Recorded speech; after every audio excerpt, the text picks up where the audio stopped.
ಏನು ಮಾಡೋಕ್ಕೆ ಹೋದರೂ ಡಿಸ್ಟ್ರಾಕ್ಷನ್. ಓದ್ಕೊಳ್ಳೋಣ ಅಂದರೆ ಮೈಂಡ್ ಡಿಸ್ಟ್ರಾಕ್ಟ್ ಆಗುತ್ತೆ, ಪೂಜೆ ಮಾಡೋಣ ಅಂದರೆ ಆಗಲೂ ಡಿಸ್ಟ್ರಾಕ್ಟ್ ಆಗುತ್ತೆ, ಹೋಗ್ಲಿ ಮಕ್ಕಳ ಜೊತೆ ನೆಮ್ಮದಿಯಾಗಿ 10 ನಿಮಿಷ ಆಟ ಆಡೋಣ ಅಂದರೂ ಡಿಸ್ಟ್ರಾಕ್ಟ್ ಆಗುತ್ತೆ, ನೆಮ್ಮದಿಯಾಗಿ ಅಡುಗೆ ಮಾಡೋಣ ಅಂದರೂ ಏನೇನೋ ಬೇಡದೇ ಇರೋ ಆಲೋಚನೆಗಳು. Distraction distraction distraction.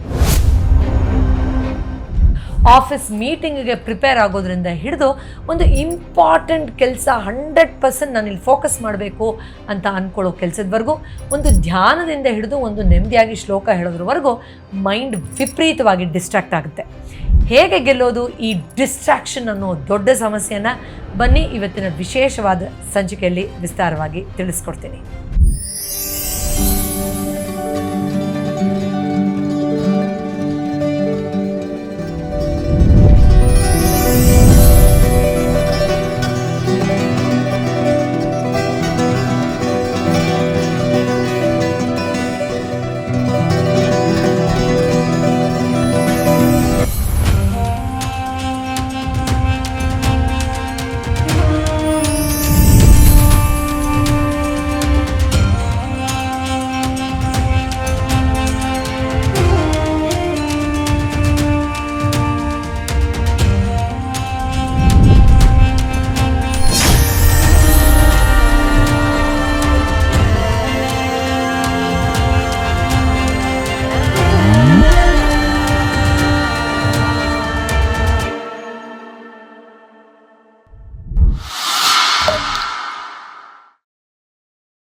ನಮಸ್ಕಾರ ವೀಕ್ಷಕರೇ, ಮತ್ತೊಮ್ಮೆ ಔಷಧರಹಿತ ಚಿಕಿತ್ಸೆಯ ಸಲಹೆಗೆ ನಿಮ್ಮೆಲ್ಲರಿಗೂ ಸ್ವಾಗತ. ಡಿಸ್ಟ್ರಾಕ್ಷನ್ ಅನ್ನೋದು ಈ ನಡುವೆ ಆಲ್ಮೋಸ್ಟ್ ಚಿಕ್ಕ ಮಕ್ಕಳಿಂದ ಹಿಡ್ಕೊಂಡು ವಯಸ್ಸಾದವ್ರವರೆಗೂ ಕಾಡ್ತಾ ಇರುವಂತಹ ಸಮಸ್ಯೆ. ಒಪ್ಕೊಳ್ತೀರಾ ಅಲ್ವಾ? ಯಾಕೆ ಅಂದರೆ ಕೈಯಲ್ಲಿ ಮೊಬೈಲ್ ಫೋನ್ ಇದ್ದಾಗ ಡಿಸ್ಟ್ರಾಕ್ಷನ್ ಆಗದೆ ಇನ್ನೇನಾಗುತ್ತೆ? ಎಸ್, ಅದರಿಂದನೇ ಶುರು ಮಾಡೋಣ. ಬಟ್ ನಾನಿವತ್ತು ನಿಮಗೆ 4 ಅದ್ಭುತ ಸೂತ್ರಗಳನ್ನು ಹೇಳ್ಕೊಡ್ತೀನಿ. ನೀವು ಯಾವುದೇ ರೀತಿಯ ಡಿಸ್ಟ್ರಾಕ್ಷನ್ದ ಸಫರ್ ಆಗ್ತಾ ಇರೋದು ಗೆಲ್ಲೋದಕ್ಕೆ, ಮತ್ತು ಈ ಡಿಸ್ಟ್ರಾಕ್ಷನ್ನ ಗೆಲ್ಲದೇ ಇದ್ದರೆ ಯಾವ ಥರದೊಂದು ಮೇಜರ್ ಸಮಸ್ಯೆ ನಿಮ್ಮ ಲೈಫಲ್ಲಿ ಆಗುತ್ತೆ ಅನ್ನೋದನ್ನು ಮೊದಲು ತಿಳಿಸ್ಕೊಡ್ತೀನಿ. ಎಸ್, ಸೊ ಈ ಫೋನಲ್ಲಿ ಸೋಷಿಯಲ್ ಮೀಡಿಯಾನ ನಡೆಸೋ ದೊಡ್ಡ ದೊಡ್ಡ ಕಂಪನಿಗಳು ಅಥವಾ ಬೇರೆ ಬೇರೆ ದೊಡ್ಡ ದೊಡ್ಡ ಸಂಸ್ಥೆಗಳನ್ನು ನಡೆಸೋರು ನಿಮ್ಮ ಅಟೆನ್ಷನಿಂದ ದುಡ್ಡು ಸಂಪಾದನೆ ಮಾಡ್ಕೊಳ್ಳೋದನ್ನು ತುಂಬ ದೊಡ್ಡ ರಿಸರ್ಚ್ ಥರ ಮಾಡಿ ತಿಳ್ಕೊಳ್ತಾರೆ. ಅಂದರೆ ಏನಾದರೂ ಬಂದರೆ, ಅದು ಬೇಡದೇ ಇರೋದು ಏನೋ ನೋಟಿಫಿಕೇಶನ್ ಇರುತ್ತೆ, ನೀವೇನೋ ಪಿಜ್ಜಾ ತರಿಸಿದ್ದು, ಯಾವುದೋ ಮೇಕಪ್ ಐಟಮ್ದು ಡೆಲಿವರಿದು ಕ್ಲಿಂಗ್ ಅಂತ ಫೋನ್ ಅದು ಸೌಂಡ್ ಬರುತ್ತೆ ವಿಯರ್ಡ್ ಆಗಿ. ಸೊ ನೀವು ಒಂದೊಂದು ನಿಮಿಷ ಅದು ಏನು ಬಂದಿದೆ ನೋಡ್ಬಿಡ್ತೀನಿ, ಏನಾದರೂ ಇಂಪಾರ್ಟೆಂಟಾಗಿ ಬಂದಿದ್ರೆ ಅಂತ ಫೋನ್ ತೆಗಿಯಕ್ಕೆ ಹೋಗಿ ಒಂದೇ ಒಂದು 10 ಸೆಕೆಂಡ್ಸಲ್ಲಿ ಮುಗಿಸೋ ಕೆಲಸನ ಕೆಲವು ಸತಿ 2 ಅವರ್ 3 ಅವರು ಮೊಬೈಲ್ ಫೋನಲ್ಲೇ ಕಳೆದು ಹೋಗ್ತೀರಾ. ಅದೇ ಬೇಕಾಗಿರೋದು ಸೋಷಿಯಲ್ ಮೀಡಿಯಾ ಅವ್ರಿಗೆ. ಸೊ ದಟ್ ಅಲ್ಲಿಂದ ಅವರು ಬೇರೆ ಅವ್ರದ್ದು ಏನಾದರೂ ಬೆಳೆ ಬೇಯಿಸ್ಕೊಳ್ಳೋಕ್ಕೆ ಸಹಾಯ ಆಗುವಂಥ ಒಂದು ಕ್ರಿಯೆಯನ್ನು ಮಾಡ್ತಾರೆ. ಅಲ್ಲಿಂದ ಹಿಡಿದು ಡಿಸ್ಟ್ರಾಕ್ಷನ್ನ ದೊಡ್ಡ ಪಟ್ಟಿಯೇ ಇದೆ. ಫಾರ್ ಎಕ್ಸಾಂಪಲ್, ನೀವೇನೋ ರಿಲ್ಯಾಕ್ಸ್ ಆಗಬೇಕು ಅಂತ ಒಂದು 5 ನಿಮಿಷ ಮೊಬೈಲ್ ನೋಡೋಣ, ಈಗ ತಾನೇ ಆಫೀಸಿಂದ ಬಂದಿದ್ದೀನಿ, ಸ್ಕೂಲಿಂದ ಬಂದಿದ್ದೀನಿ ಅಂತೇನೋ ಕೂತ್ರೆ, ನೀವು 5 ನಿಮಿಷಕ್ಕೆ ನಿಲ್ಲಿಸಿರೋ ದಿನಗಳು ಎಷ್ಟು ದಿನ ಇದೆ? ಪ್ರಾಮಾಣಿಕವಾಗಿ ಯೋಚನೆ ಮಾಡಿ ಹೇಳಿ. ತುಂಬ ಕಮ್ಮಿ ಅಲ್ವಾ? ಎಸ್, 5 ನಿಮಿಷ ರಿಲ್ಯಾಕ್ಸೇಷನ್ ಅಂತ ಕೂತ ನೀವು ಗಂಟೆಗಟ್ಟಲೆ ಸಮಯ ವ್ಯಯ ಮಾಡಿದ್ದು ಇದೆ. ಅಷ್ಟೇ ಅಲ್ಲ, ನಾನೊಂದು ಶಾಕಿಂಗ್ ಫ್ಯಾಕ್ಟ್ ನಿಮ್ಗೆ ಹೇಳ್ತೀನಿ ಕೇಳಿ. ನೀವು ಒಂದು 2 ಅವರ್ಸ್ ನಿರಂತರವಾಗಿ ಕೆಲಸ ಮಾಡ್ತಾ ಇರ್ತೀರಾ ಅಥವಾ ಓದ್ಕೊಳ್ತಾ ಇರ್ತೀರಾ ಅಂತ ಇಟ್ಕೊಳ್ಳಿ. 5 ನಿಮಿಷ ರಿಲ್ಯಾಕ್ಸ್ ಆಗೋಕ್ಕೆ ಅಂತ ಮೊಬೈಲ್ ಕೈಲಿ ಇಟ್ಕೊಳ್ತೀರಲ್ಲ, ಅದು ವಾಸ್ತವದಲ್ಲಿ ನಿಮ್ಮನ್ನು ರಿಲ್ಯಾಕ್ಸ್ ಮಾಡೋದಿಲ್ಲ. ನೆಕ್ಸ್ಟ್ ವಾಪಸ್ ನೀವು ಅದೇ ಕೆಲಸಕ್ಕೆ ಹೋದಾಗ, ಓದ್ಕೊಳ್ಳೋದಕ್ಕೋ ಅಥವಾ ಬೇರೆ ಏನೋ ಕೆಲಸಕ್ಕೋ, ನಿಮ್ಮ ಕೆಪಾಸಿಟಿಯನ್ನು ಆಲ್ಮೋಸ್ಟ್ 60 to 70% ಪರ್ಫಾರ್ಮೆನ್ಸ್ನೇ ಕಮ್ಮಿ ಮಾಡಿಬಿಡುತ್ತೆ ಅನ್ನೋದನ್ನು ರಿಸರ್ಚ್ ಪ್ರೂವ್ ಮಾಡಿದೆ. ಶಾಕಿಂಗ್ ಅಲ್ವಾ? ಫಾರ್ ಎಕ್ಸಾಂಪಲ್, ಒಂದು ವಿದ್ಯಾರ್ಥಿ ಒಂದು 1 ಅವರ್ ಓದ್ಬಿಟ್ಟು 5 ನಿಮಿಷ ಮೊಬೈಲ್ ನೋಡ್ತೀನಿ ರಿಲ್ಯಾಕ್ಸ್ ಆಗೋಕ್ಕೆ ಅಂತ ಅಂದ್ಕೊಂಡ್ರೆ, 5 ಅಥವಾ 10 ನಿಮಿಷದಲ್ಲಿ ಮೊಬೈಲ್ ವಾಪಸ್ ಕೊಟ್ಟರೂ ಮೊಬೈಲ್ ತೊಗೊಳ್ತಾ ಇರೋ ಈ ಅಟೆನ್ಷನ್ ಏನಿದೆ, ಅದು ನೆಕ್ಸ್ಟ್ 1 ಗಂಟೆ 2 ಗಂಟೆ ಮಗು ಓದ್ಕೊಳ್ಳೋಕೆ ಕೂತ್ಕೊಳ್ಳುತ್ತಲ್ಲ, ಅದರ ಕೆಪಾಸಿಟಿಯನ್ನು 70-80% ಕಮ್ಮಿ ಮಾಡುತ್ತೆ ಅಂತ ಪ್ರೂವ್ ಮಾಡಿದೆ. ಸೊ ಈ ಡಿಸ್ಟ್ರಾಕ್ಷನ್ಸ್ ಆ್ಯಕ್ಚುಯಲ್ ರಿಲ್ಯಾಕ್ಸೇಷನ್ ಅಲ್ಲ ಅನ್ನೋ ಮೆಚುರಿಟಿ ನಮಗಿರಬೇಕು ಮೊದಲನೇದಾಗಿ. ಆ್ಯಂಡ್ ಈ ಡಿಸ್ಟ್ರಾಕ್ಷನ್ನ ಗೆಲ್ಲದೇ ಇದ್ದರೆ ಯಾವೆಲ್ಲ ಅವಘಡಗಳಾಗತ್ತೆ ಅನ್ನೋದು, ಮೊದಲನೇದು ತುಂಬ ಈಸಿಯಾಗಿ ಹೇಳ್ಬೋದು, ಟೈಮ್ ವೇಸ್ಟ್ ಆಗುತ್ತೆ. ಎರಡನೇದು, ನಿಮ್ಮ ಪರ್ಫಾರ್ಮೆನ್ಸೇ ಡೌನ್ ಆಗುತ್ತೆ ಅಂತ ನಾನು ಈಗ ಜಸ್ಟ್ ಎಕ್ಸ್ಪ್ಲೇನ್ ಮಾಡಿದೆ. ಮೂರನೇದು, ನಿಮಗೆ ಇದೊಂದು ಅಡಿಕ್ಷನ್ ಆಗೋಗುತ್ತೆ. ತುಂಬ ಕೆಲಸ ಮಾಡಿಬಿಟ್ಟಿದ್ದೀನಿ, ಐ ನೀಡ್ ಸಮ್ ರಿಲ್ಯಾಕ್ಸೇಷನ್, ತುಂಬ ಕೆಲಸ ಮಾಡಿಬಿಟ್ಟಿದ್ದೀನಿ, ಐ ನೀಡ್ ಸಮ್ ರಿಲ್ಯಾಕ್ಸೇಷನ್ ಅನ್ನೋದು ಬ್ರೈನ್ ಅಡಿಕ್ಟ್ ಮಾಡೋಕ್ಕೆ ಶುರು ಮಾಡುತ್ತೆ. ಇದಕ್ಕೆ ಡೋಪಮಿನ್ ಹಿಟ್ ಅಂತ ಕರಿತೀವಿ. ಎಸ್, ಒಂದು ವಿಡಿಯೋ ನೋಡಿದ್ಮೇಲೆ ಇನ್ನೊಂದು ಸ್ವೈಪ್ ಮಾಡೋ ಥರ ಯಾಕೆ ಮಾಡಿದ್ದಾರೆ ಅಂದರೆ, ನಮ್ಮ ಬ್ರೈನ್ ಕೂಡ ಆ ಮಜವನ್ನು ಇನ್ನೂ ಬೇಕು ಅಂತ ಕೇಳ್ತಾ ಆ ಒಂದು ಪರಿಸ್ಥಿತಿಯನ್ನು ಇನ್ನೂ ಹೆಚ್ಚು ಕ್ರಿಯೇಟ್ ಮಾಡ್ತಾ ಆ ಮಜವನ್ನು, ಆ ಮೋಜನ, ಒಳ್ಳೆ ಡ್ರಗ್ ಅಡಿಕ್ಟ್ ಅವರು ಇನ್ನೂ ಬೇಕು ಅನ್ನೋ ಥರ ಮಾಡ್ತಾ ಅದರಲ್ಲಿ ಇನ್ವಾಲ್ವ್ ಆಗ್ತಾ ಹೋಗ್ತೀವಿ. ಎಸ್, ಇಷ್ಟೆಲ್ಲ ಆದಮೇಲೆ at the end of the day, ಬೆಳಗ್ಗೆ ಕೆಲಸ ಶುರು ಮಾಡಬೇಕು ಅಂತಿದ್ದವ್ರು ರಾತ್ರಿ ಆದರೂ ಮಾಡದೇ ಇದ್ದರೆ, 2 ದಿನದಲ್ಲಿ ಇದನ್ನು ಮುಗಿಸ್ಬಿಡ್ಬೇಕು ಓದಿ ಅಂತ ಅಂದ್ಕೊಂಡು 2 ತಿಂಗಳಾದರೂ ಮಾಡದೇ ಇದ್ದರೆ ಪ್ರಶ್ನೆ ಎದ್ದೇಳುತ್ತೆ, ಎಲ್ಲಿ ಹೋಯ್ತಪ್ಪ ನನ್ನ ಸಮಯ ಅಂತ. ಆವಾಗ ಅನ್ಸುತ್ತೆ, ಹೌದು ನಾನು ತುಂಬ ಡಿಸ್ಟ್ರಾಕ್ಟ್ ಆಗ್ತಾ ಇದ್ದೀನಿ, ಟೈಮ್ ವೇಸ್ಟ್ ಮಾಡ್ತಾ ಇದ್ದೀನಿ ಅಂತ. ಕೊನೆಗೆ ನೀವು ಸೋಷಿಯಲ್ ಮೀಡಿಯಾನ ಅದ್ರ ಹಿಂದೆ ಇರೋ ಕಂಪ್ನಿಗಳನ್ನ ಬ್ಲೇಮ್ ಮಾಡದೆ, ನಾನೇ ಲೇಜಿ, ನಾಲಾಯಕು, ಸರಿ ಇಲ್ಲ ಅಂತ ಇನ್ನೂ ಡಿಮೋಟಿವೇಶನ್ ಮಾಡಿಕೊಂಡು ಡಿಪ್ರೆಸಿವ್ ಸ್ಟೇಟಿಗೆ ಹೊರಟೋಗ್ತೀರಾ. ಆ ಸ್ಟೇಟ್ ಆಫ್ ಮೈಂಡಲ್ಲಿ ಪರ್ಫಾರ್ಮೆನ್ಸ್ ಇನ್ನೂ ಕಮ್ಮಿ ಆಗುತ್ತೆ. ನೋಡಿದ್ರಾ, ಡಿಸ್ಟ್ರಾಕ್ಷನ್ ಅನ್ನೋದು ಕೇಳೋದಕ್ಕೆ ಎಷ್ಟು ಚಿಕ್ಕದಾಗಿದ್ರೂ ಹಬ್ಬಾ ಸಾಕಪ್ಪ ಸುಸ್ತಾಯಿತು ಅನ್ನೋ ಎಷ್ಟು ಸಮಸ್ಯೆ ಕೊಡುತ್ತೆ. ಆದರೆ ನಮ್ಮ ಹತ್ರ ಇದಕ್ಕೆ ರಾಮಬಾಣ ಖಂಡಿತ ಇದೆ. ನೀವು ಇದನ್ನು ಮಾಡಿ ನಿಮ್ಮ ಪರ್ಫಾರ್ಮೆನ್ಸ್ ಇದನ್ನು ನೀವು ಫಾಲೋ ಮಾಡಿದ್ದೆ ಆದರೆ ಜಸ್ಟ್ ಇನ್ 2 months ಎಷ್ಟು ಪೀಕ್ ಪರ್ಫಾರ್ಮೆನ್ಸ್ ನಿಮ್ಮ ಪ್ರೊಫೆಷನಲ್ಲಿ ಅಥವಾ ಈವನ್ ನೀವು ಮಾಡ್ತಾ ಇರೋ ಯಾವುದೇ ಕೆಲಸದಲ್ಲಿ ಆಗುತ್ತೆ ಅನ್ನೋದನ್ನು ನೀವು ಖಂಡಿತ ಗಮನಿಸಬಹುದು. ಎಸ್, ಡಿಸ್ಟ್ರಾಕ್ಷನ್ನ ಗೆಲ್ಲೋಕೆ ಇರುವಂಥ ಸೂತ್ರ ನಂಬರ್ 1, ನೀವು ಡಿಸ್ಟ್ರಾಕ್ಟ್ ಆಗಕ್ಕೆ ಅಂತಾನೆ ಟೈಮ್ ತಗೊಳ್ಳಿ. Give specific time to be distracted voluntarily. ಹಾಗಂದ್ರೆ ಏನು? ಫಾರ್ ಎಕ್ಸಾಂಪಲ್, ನೀವು ಆಫೀಸ್ಗೆ ಹೋಗಿ ಸಂಜೆ 7 ಗಂಟೆಗೆ ಬರ್ತೀರಾ ಅಂತ ಇಟ್ಕೊಳ್ಳಿ. ಬಂದ ತಕ್ಷಣ ಅಪ್ಪ ನಂಗೆ ಸುಸ್ತಾಗಿದೆ ಅಂತ ರಿಲ್ಯಾಕ್ಸ್ ಆಗಕ್ಕೆ ಮೊಬೈಲ್ ನೋಡ್ತೀರಾ. 10:30 11 ಗಂಟೆ ಆಗುತ್ತೆ. ಇನ್ನೂ ಮುಖ ಕೈ ಕಾಲು ತೊಳಿದೇ ಇರೋ ನೀವು ಲೇಸಿಯಾಗಿ ಏನೋ ಒಂದಷ್ಟು ಬೇಗ ಗಬಗಬ ಅಂತ ತಿಂದಮೇಲೆ 1 hour ಟೈಮು ಕೊಡದೆ ಹೋಗಿ ಮಲ್ಕೊಳ್ತೀರಾ. ಅದರಿಂದ ವೇಟ್ ಗೇನ್ ಆಗುತ್ತೆ. ಮೆಡಿಟೇಷನ್ ಮಾಡಬೇಕು ಅಂತ ಅಂದ್ಕೊಂಡ್ರೋದು ಮಾಡಲ್ಲ, ಜರ್ನಲಿಂಗ್ ಮಾಡಲ್ಲ, ಮನೆಯವ್ರ ಹತ್ರ 10 ನಿಮಿಷ ನೆಮ್ಮದಿಯಾಗಿ ಮಾತಾಡೋಕ್ಕೂ ನಿಮಗೆ ಟೈಮ್ ಇರಲ್ಲ. ನಿಮ್ಮ ಕೆಲಸ, ನಿಮ್ಮ ಬಟ್ಟೆ ಮಡ್ಚಿಟ್ಕೊಳ್ಳೋದು, ಅಯನ್ ಮಾಡೋದೂ ನಿಮ್ಮ ಕೈಲಿ ಆಗ್ತಾ ಇರಲ್ಲ. ಬೆಳಗ್ಗೆ ಮತ್ತೆ ಗಡಿಬಿಡಿಲಿ ಓಡೋಗ್ತೀರಾ, ಸ್ಟ್ರೆಸ್ ಜಾಸ್ತಿ ಆಯಿತು ಅಂತ ಗೋಳಾಡ್ತೀರಾ ಅಲ್ವಾ? ಅದ್ರ ಬದಲು ನನಗೊಂದು ಡಿಸ್ಟ್ರಾಕ್ಷನ್ ಟೈಮ್ ಅಂತ ಇದೆ. ನಾನು ಮನೆಗೆ 7 ಗಂಟೆಗೆ ಬರ್ತೀನಿ. ಫಸ್ಟ್ ಬಂದು ಫ್ರೆಶ್ ಅಪ್ ಆಗಿ ಒಂದು 15 ನಿಮಿಷ ಧ್ಯಾನ ಮಾಡಿ, ನಾನೊಂದು ಹಣ್ಣು ತಿನ್ನಬೇಕು ಅಂತಿದ್ದೆ ರಾತ್ರಿ ಬಂದ ತಕ್ಷಣ, ಕೆಲಸದಿಂದ ಬಂದ ತಕ್ಷಣ, ಅಥವಾ ಡ್ರೈ ಫ್ರೂಟ್ಸ್ ತಿನ್ನಬೇಕು ಅಂತಿತ್ತು, ಎಕ್ಸಾಂಪಲ್ ನಾನು ಕೊಡ್ತಾ ಇರೋದು. ಅದನ್ನೆಲ್ಲ ಮುಗಿಸಿ 8ರಿಂದ 8:15ಗೆ ನಾನು ಚೆನ್ನಾಗಿ ಡಿಸ್ಟ್ರಾಕ್ಟ್ ಆಗ್ತೀನಿ. ಮೊಬೈಲ್ ಕೈಲಿ ಇಟ್ಕೋತೀನಿ, ಬೇಕಾದ ನೋಡ್ತೀನಿ, ಫುಲ್ ಟೈಮ್ ವೇಸ್ಟ್ ಮಾಡ್ತೀನಿ. ಸುಮ್ಮನೆ ಓತ್ಲಾ ಹೊಡಿಯೋದು ಅಂತೀವಲ್ಲ ಲೋಕಲ್ ಲ್ಯಾಂಗ್ವೇಜಲ್ಲಿ, ಆ ಥರ ಓತ್ಲಾ ಹೊಡಿತೀನಿ. ನಾನು ಯಾವ ಥರ ಬೇಕೋ ಆ ಥರ ನನ್ನ ಟೈಮನ್ನು ಡಿಸ್ಟ್ರಾಕ್ಟ್ ಮಾಡ್ಕೊಳ್ತೀನಿ ಅಂತ ನೀವೇ ವಾಲಂಟ್ರಿಯಾಗಿ ಅಂದ್ಕೊಳ್ಳೋ ಅಂಥದ್ದು. ಎಸ್, ಆಮೇಲೆ 5 ನಿಮಿಷ ಹೆಚ್ಚು ಕಮ್ಮಿ ಆದರೂ ನೀವು ಓಕೆ ಡಿಸ್ಟ್ರಾಕ್ಷನ್ ಟೈಮ್ ಮುಗೀತು, ಈಗ 8:15 ಆದಮೇಲೆ ನೆಕ್ಸ್ಟ್ ಏನು ಕೆಲಸ ಮಾಡಬೇಕು ಅಂತ ಡಿಸೈಡ್ ಮಾಡೋದು. So this brings us to the second point to win distraction. Point number 2 to win distraction, ರಿಚುವಲ್ನ ಟ್ರಿಗರ್ ಥರ ಯೂಸ್ ಮಾಡಿ. Use a ritual as a trigger to win distraction. ಹಾಗಂದ್ರೆ ಏನು? ಎಸ್, ಈಗ ನೀವು ನಾನಾಗಲೇ ಹೇಳಿದೆ 8ರಿಂದ 8:15 ನನ್ನ ಡಿಸ್ಟ್ರಾಕ್ಷನ್ ಟೈಮ್ ಅಂತ ಡಿಸೈಡ್ ಮಾಡ್ಕೊಳ್ಳಿ ಅಂತ ಹೇಳಿದೆ. ಬಟ್ 8:15ಗೆ ನೀವು ಎದ್ದೇಳಬೇಕಲ್ಲ. ಯೂಶಲಿ ಅದು ಆಗೋದಿಲ್ಲ. 8:15 10:15 ಆಗೋಗುತ್ತೆ, 11:15 ಆಗೋಗುತ್ತೆ. ಬಟ್ ನೀವು 8:15ಗೆ ಒಂದು ಟ್ರಿಗರ್, ಒಂದು ಅಲಾಮೋ ಅಥವಾ ಯಾರೋ ಬಂದು 8:15 ಆಯಿತು ಅಂತ ಹೇಳೋದು, ಅಥವಾ ಏನಾದರೂ ಒಂದು ಸ್ಪೆಸಿಫಿಕ್ ನೋಟಿಫಿಕೇಷನೋ ಮತ್ತೊಂದು ನೀವು ಫಾಲೋ ಮಾಡಿದ್ರೆ, ಅಂದರೆ 8:15 ಕರೆಕ್ಟಾಗಿ ಹನುಮಾನ್ ಚಾಲೀಸ ಓದಬೇಕು. 8:15 ಆಯಿತು, ಯೂಶಲಿ 8:30 9 ಗಂಟೆ ಆದಮೇಲೆ ದೀಪ ಹಚ್ಚಲ್ಲ. 8:15 ಆಯಿತು, 8:30 ಒಳಗಡೆ ನಾನು ಹನುಮಾನ್ ಚಾಲೀಸ ಓದ್ಬಿಡಬೇಕು. 8:15 ಆಗೋಯ್ತು, ಈಗ ನಾನು ಊಟ ಮಾಡಬೇಕು, ಇಲ್ಲಾಂದರೆ ನನ್ನ ಮೆಟಬಾಲಿಸಮಿಂದ ಹಿಡಿದು ನಂದು ವೇಟ್ವರೆಗೂ ಎಲ್ಲನೂ ಹೊಡ್ತಾ ತಿನ್ನತ್ತೆ. ನಾನು ತೀರಾ ಲೇಟಾಗಿ ಡಿನ್ನರ್ ಮಾಡಲ್ಲ, I have to finish my dinner within 8:30. ಈ ಥರ ಒಂದು ಟ್ರಿಗರ್ನ ನಾವು ಇಟ್ಕೊಳ್ಬೇಕು. Very very very important. Okay, so distraction ಅನ್ನೋದು ಎಷ್ಟು ದೊಡ್ಡದಾಗಿ ಕೆಲವು ಸತಿ ಬೆಳೆದು ಬಿಡುತ್ತೆ ಅಂದರೆ, ಯು ವೋಂಟ್ ಬಿಲೀವ್. ಒಬ್ಬ ಮನುಷ್ಯನಿಗೆ ಇವಾಗಿನ ಕಾಲದಲ್ಲಿ ಮೊಬೈಲ್ ಇಲ್ಲದೆ ಒಂದು ಅರ್ಧ ಗಂಟೆ ಇರು ಅಂದರೂ ಹುಚ್ಚರ ಥರ ಆಡೋ ಲೆವೆಲ್ಗೆ ಆಗ್ಬಿಡ್ತಾ ಇದೆ. ನೀವು ಅದೇ ಥರ ಆಗಬಾರ್ದು. ಮೊಬೈಲೇ ಅಲ್ಲ, ಏನು ಬೇಕಾದ್ರೆ ಇರ್ಬೋದು ಡಿಸ್ಟ್ರಾಕ್ಷನ್ನು. ಗಾಸಿಪ್ ಮಾಡೋದು, ಯಾರ ಹತ್ರನೋ ಫೋನ್ ಮಾಡಿ ಹರಟೆ ಹೊಡಿಯೋದು, ಮೊಬೈಲ್ ನೋಡೋದು, ಗೇಮ್ಸ್ ಆಡೋದು, ನೆಟ್ಫ್ಲಿಕ್ಸ್ ನೋಡೋದು, ಏನು ಬೇಕಾದ್ರೂ ಇರಬಹುದು. ಓಕೆ, ಡಿಸ್ಟ್ರಾಕ್ಷನ್ ಗೆಲ್ಲೋಕೆ ಇರುವ ಪಾಯಿಂಟ್ ನಂಬರ್ 3, ಸೂತ್ರ number 3, extremely important. Make a list of what distracts you and what doesn't distract you.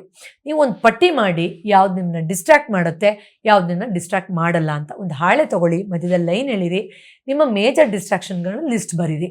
ತುಂಬ ಈಸಿಯಾಗಿ ನಾವೆಲ್ಲರೂ ನಂಬರ್ 1 ಲಿಸ್ಟಲ್ಲಿ ನಂಬರ್ 1 ಮೊಬೈಲ್ ಅಂತ ಬರಿತೀವಿ. ಅದಾದಮೇಲೆ ಹರಟೆ ಹೊಡಿಯೋದು, ಫೋನಲ್ಲಿ ಮಾತಾಡೋದು, ನೆಟ್ಫ್ಲಿಕ್ಸು, ಗೇಮ್ಸು, ಈ ಥರ ಏನೇನೋ XYZ ಇರಬಹುದು. ಆಮೇಲೆ ಯಾವುದು ನನ್ನನ್ನು ಡಿಸ್ಟ್ರ್ಯಾಕ್ಟ್ ಮಾಡಲ್ಲ. ಹಂಗಂದ್ರೆ ಏನು? ಯಾವುದು ಡಿಸ್ಟ್ರ್ಯಾಕ್ಟ್ ಮಾಡಲ್ಲ? ಫಾರ್ ಎಕ್ಸಾಂಪಲ್, ನೀವು ಕಷ್ಟಪಟ್ಟು ಏನೋ ಒಂದಷ್ಟು ಅಫರ್ಮೇಷನ್ ಎಲ್ಲ ಬರೆದು ನೀವು ಅಲ್ಲಿ ಇಟ್ಟಿದ್ದೀರಾ, ಜರ್ನಲಿಂಗ್ ಬುಕ್ ನಿಮ್ಮ ಟೇಬಲ್ ಮೇಲಿದೆ. ಆ ಬುಕ್ಕನ್ನು ನೋಡಿದ್ರೆ ನಿಮ್ಗೆ ಡಿಸ್ಟ್ರಾಕ್ಷನ್ ಆಗುತ್ತಾ, ಮೋಟಿವೇಶನ್ ಆಗುತ್ತಾ? ಮೋಟಿವೇಶನ್. ನಿಮ್ಮ ವಾಟರ್ ಬಾಟ್ಲು ಅದು ಡಿಸ್ಟ್ರಾಕ್ಷನ್ ಅಲ್ಲ. ಒಂದು ಫ್ರೂಟ್ ಬೌಲ್ ಅದು ಡಿಸ್ಟ್ರಾಕ್ಷನ್ ಅಲ್ಲ. ಓಕೆ, ಸೊ ಈ ಥರ ನಾನು ಬೇಕು ಅಂತ ನನ್ನ ಟೇಬಲ್ ಮೇಲೆ ವಾಟರ್ ಬಾಟ್ಲ್ ಇಟ್ಟಿದ್ದೀನಿ, ಅಥವಾ ಕ್ರಿಸ್ಟಲ್ ಇಟ್ಟಿದ್ದೀನಿ, ಅಥವಾ ನಾನು ಫ್ರೂಟ್ ಬೌಲ್ ಇಟ್ಟಿದ್ದೀನಿ, ಡ್ರೈ ಫ್ರೂಟ್ಸ್ದು ಡಬ್ಬ ಇಟ್ಟಿದ್ದೀನಿ. ಇದು ನನ್ನ ಡಿಸ್ಟ್ರಾಕ್ಷನ್ಸಿಂದ ವಾಪಸ್ ತೊಗೊಂಡು ಬರುತ್ತೆ. ಒಂದು ಅಲಾರ್ಮ್ ಕ್ಲಾಕ್ ಇಟ್ಟಿದ್ದೀನಿ, it brings me back from distraction. ಅದರ ಪಟ್ಟಿಯನ್ನು ಮಾಡಿ.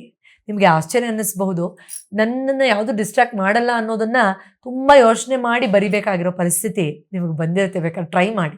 ಬಟ್ ಈ ಲಿಸ್ಟ್ ಮಾಡ್ತಾ ಮಾಡ್ತಾ ನಿಮ್ಗೆ ಎಕ್ಸಾಕ್ಟಾಗಿ ಗೊತ್ತಾಗುತ್ತೆ ನಿಮ್ಮ ನಿಜವಾದ ಶತ್ರು ಅಲ್ಲಿ ಯಾರೋ ನಿಮಗೆ ಇಂಟರ್ವ್ಯೂಲಿ ಜಾಬ್ ಕೊಡದೇ ಇರೋರು, ಅಥವಾ ಯಾರೋ ನಿಮ್ಮನ್ನು ಟೀಸ್ ಮಾಡಿದವರು, ಅಥವಾ ಯಾವುದೋ ಗೌರ್ಮೆಂಟ್ ಅಲ್ಲ, ನೀವೇ ನಿಮ್ಮ ಸಮಯವನ್ನು ಸರಿಯಾಗಿ ಉಪಯೋಗ ಮಾಡ್ಕೊಳ್ದೇ ಇರೋದು ಅಂತ ಕ್ಲಿಯರ್ ಕಟ್ಟಾಗಿ ನಿಮ್ಗೆ ಗೊತ್ತಾಗುತ್ತೆ. ಮೊದಲು ಇಂಟರ್ನಲ್ ಡಿಸ್ಟ್ರಾಕ್ಷನ್ ಗೆಲ್ರಿ, ಆಗ ಬಾಹ್ಯ ಪ್ರಪಂಚದ ಡಿಸ್ಟ್ರಾಕ್ಟರ್ಸ್ ಯಾರೂ ನಿಮ್ಮನ್ನು ತಡೆಯೋಕ್ಕಾಗಲ್ಲ. ನಿಮ್ಮ ಶಕ್ತಿ ಒಂದು ಪ್ರವಾಹದ ಥರ, ಚಿಕ್ಕ ಪುಟ್ಟ ಗೋಡೆಗಳು ನಿಮ್ಮನ್ನು ತಡೆಯೋಕ್ಕೆ ಆಗಲ್ಲ. ಆವಾಗ though they may want to distract you, they will not be able to.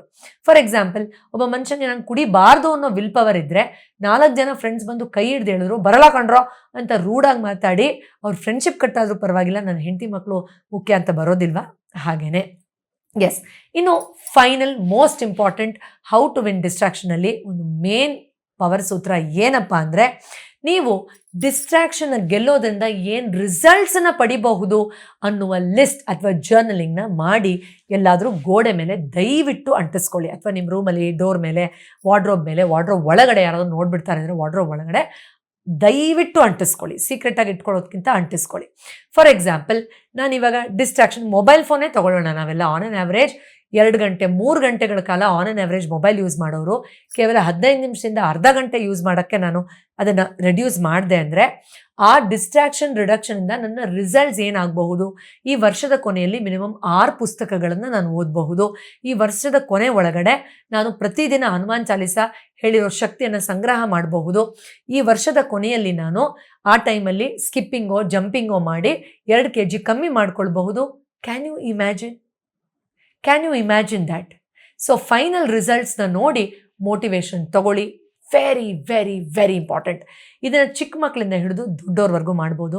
ಮತ್ತೊಮ್ಮೆ ಹೇಳ್ತಾ ಇದ್ದೀನಿ ವೀಕ್ಷಕರೇ, ಡಿಸ್ಟ್ರಾಕ್ಷನ್ನ ಲೈಟಾಗಿ ತಗೋಬೇಡಿ. ಅದು ನಿಮ್ಮ ಎಲ್ಲ ಶತ್ರುಕ್ಕಿಂತ ದೊಡ್ಡ ಶತ್ರು. ಆ್ಯಂಡ್ ಎಸ್, ನೆಗೆಟಿವ್ ಥಾಟ್ಸ್ ಇರೋರಿಗೆ ಡಿಸ್ಟ್ರಾಕ್ಷನ್ ಗೆಲ್ಲೋದು ಎಷ್ಟು ಕಷ್ಟ ಅಂತ ನನಗೆ ಗೊತ್ತಿದೆ. ಅದಕ್ಕೋಸ್ಕರನೇ ನಮ್ಮ ಬ್ರೈನ್ ಜಿಮ್ ಅನ್ನೋ 30 days ಇಂಟೆನ್ಸ್ ಬ್ರೈನ್ ಪ್ರೋಗ್ರಾಮ್ ಇರೋದು ಕೂಡ. ಆದ್ದರಿಂದ ನೀವು ಕೂಡ ಈ ಒಂದು ಬ್ರೈನ್ ಜಿಮ್ನ ಸೇರ್ಕೋಬಹುದು, 30 days ಟ್ರೈನಿಂಗ್ನ ತಗೊಳ್ಬಹುದು. ನಿಮ್ಮ ಬ್ರೈನನ್ನು ನೆಗೆಟಿವ್ ಥಾಟ್ಸಿಂದ ಮುಕ್ತಗೊಳಿಸಿ ಅದರ ಸಹಾಯದಿಂದ ಡಿಸ್ಟ್ರಾಕ್ಷನ್ನ ಗೆಲ್ಲಬಹುದು ಕೂಡ. ಬನ್ನಿ ನಾವೀಗ ಬ್ರೈನ್ ಜಿಮ್ ಲಾಭ ಪಡೆದವರು ಒಬ್ಬ ಒಪಿನಿಯನ್ನು ನೋಡೋಣ. ಆನಂದದಿಂದ ಅವ್ರ ಒಪಿನಿಯನ್ನ ಅರ್ಥ ಮಾಡಿಕೊಂಡು ಮೋಟಿವೇಶನ್ ತೊಗೊಂಡು ನಮ್ಮ ನೆಗೆಟಿವ್ ಥಾಟ್ಸನ್ನು ಬ್ಯಾಲೆನ್ಸ್ ಮಾಡುವಂಥ ಕಲೆಯನ್ನು ಕಲಿಯೋಣ. ಸೊ ನಾನು ನೋಡೋದಲ್ಲದೆ ನಾನು ಏನು ಮಾಡ್ತಾ ಇದ್ದೆ ಅಂದರೆ, ಮುಂಚೆ ಮೈಂಡ್ಲೆಸ್ ಸ್ಕ್ರಾಲಿಂಗು, ಲೈಕ್ ನಾರ್ಮಲ್ ಆಗಿ ಏನೇನು ನಾರ್ಮಲ್ ಸೋಷಿಯಲ್ ಮೀಡಿಯಾ ಅಂದರೆ ಜಸ್ಟ್ ಟೈಮ್ನ ವೇಸ್ಟ್ ಮಾಡೋದು ಆ ಥರ ಮಾಡ್ತಾಯಿದ್ದೆ. ಸೊ ಯಾವಾಗ ನನಗೆ ಪೂರ್ವಿ ಜಯರಾಜ್ ಅವ್ರ ವೀಡಿಯೋಗಳು ಆಗಲಿ ಪಾಡ್ಕಾಸ್ಟ್ಗಳು ಪರಿಚಯ ಆಯಿತು, I started investing my time on that. So ಅವ್ರದ್ದು 12 ಪೋರ್ಟಲ್ ಮೊನ್ನೆ ಅಟೆಂಡ್ ಮಾಡಿದೆ. ಸೊ ಯಾವುದು 12 ನ್ಯೂನ್ಯತೆಗಳಿತ್ತು ಅದನ್ನು ನೀವು ಬಿಟ್ಟು ಯಾವುದು ನೀವು 12 ಪ್ರೋಗ್ರೆಸ್ ಇತ್ತು ಅದನ್ನು ನಾನು ಇವಾಗ ಬರ್ಕೊಂಡಿದ್ದೀನಿ. ನೆನೆ ತಾನೇ ಗೋಲ್ ಸೆಟ್ಟಿಂಗ್ ಮಾಡಿದೆ.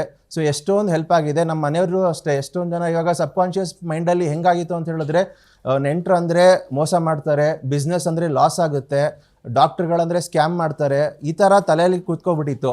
ಸೊ ಅದನ್ನೆಲ್ಲನೂ ಹೀಲಿಂಗ್ ಜರ್ನಿ ಮೂಲಕ ಅದೆಲ್ಲ ಮೈಂಡ್ ಹೀಲ್ ಆಗ್ತಾ ಇದೆ. ಎಷ್ಟೇ ಸಂಪಾದನೆ ಮಾಡಿದ್ರು ಏನೋ ಒಂದು ಖಾಲಿತನ ಇತ್ತು.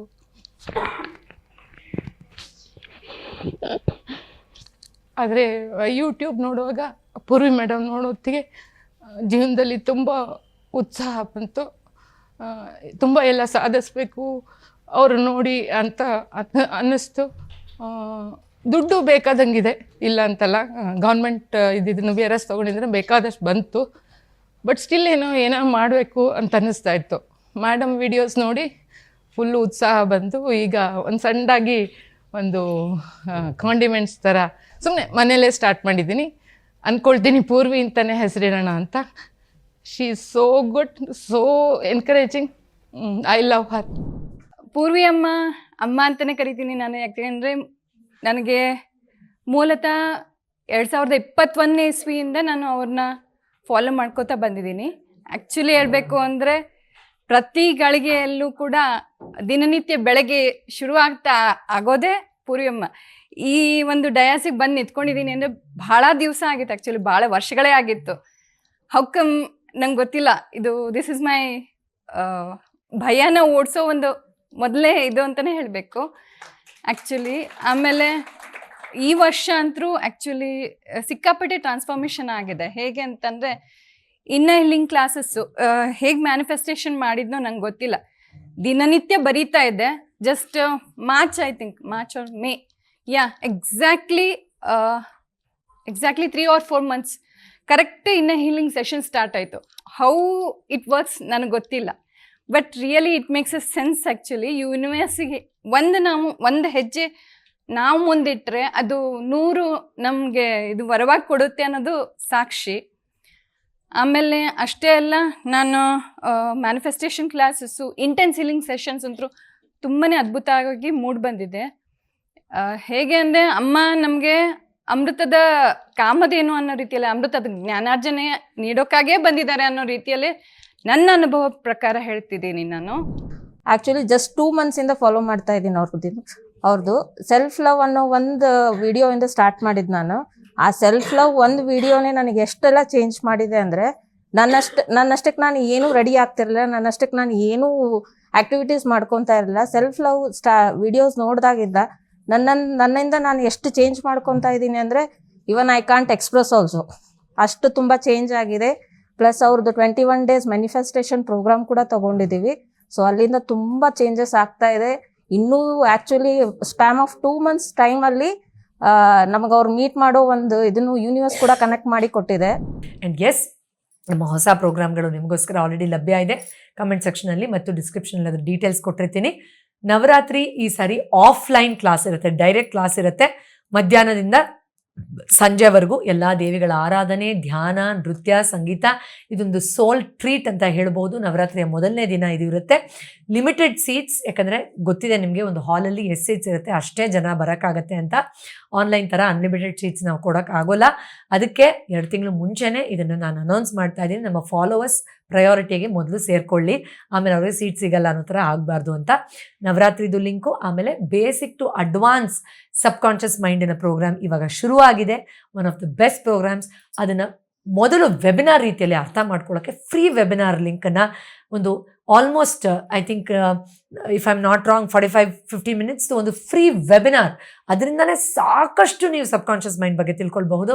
ಅದರ ಲಿಂಕ್ ಕೂಡ ಕಮೆಂಟ್ ಬಾಕ್ಸಲ್ಲಿ ಮತ್ತು ಡಿಸ್ಕ್ರಿಪ್ಷನಲ್ಲಿ ಹಾಕಿರ್ತೀನಿ, ಅದನ್ನು ನೋಡಿ. ಆ್ಯಂಡ್ ನೀವು ನಮ್ಮ ಬೇಸಿಕ್ ಟು ಅಡ್ವಾನ್ಸ್ ಸಬ್ಕಾನ್ಷಿಯಸ್ ಮೈಂಡ್ನ ಪ್ರೋಗ್ರಾಮ್, ನಮ್ಮ ಮ್ಯಾನಿಫೆಸ್ಟೇಷನ್ ಪ್ರೋಗ್ರಾಮ್, ನಮ್ಮ ಬ್ರೈನ್ ಜಿಮ್ ಪ್ರೋಗ್ರಾಮ್ ಮತ್ತು ಮ್ಯಾನಿಫೆಸ್ಟೇಷನ್ ಆಲ್ರೆಡಿ ಮಾಡಿದರೆ advance manifestation program and most popular brain ಜಿಮ್ನ ಅಟೆಂಡ್ ಮಾಡಬಹುದು. ಎಸ್, ಈ ಎಲ್ಲ ಡೀಟೇಲ್ಸ್ ಡಿಸ್ಕ್ರಿಪ್ಷನ್ಲಿ ಮತ್ತು ಕಮೆಂಟ್ ಬಾಕ್ಸಲ್ಲಿದೆ. Thank you so much for watching. Distraction ಗೆಲ್ಲೋ ಸೂತ್ರಗಳನ್ನು ಮರಿಬೇಡಿ. ನಮಸ್ಕಾರ.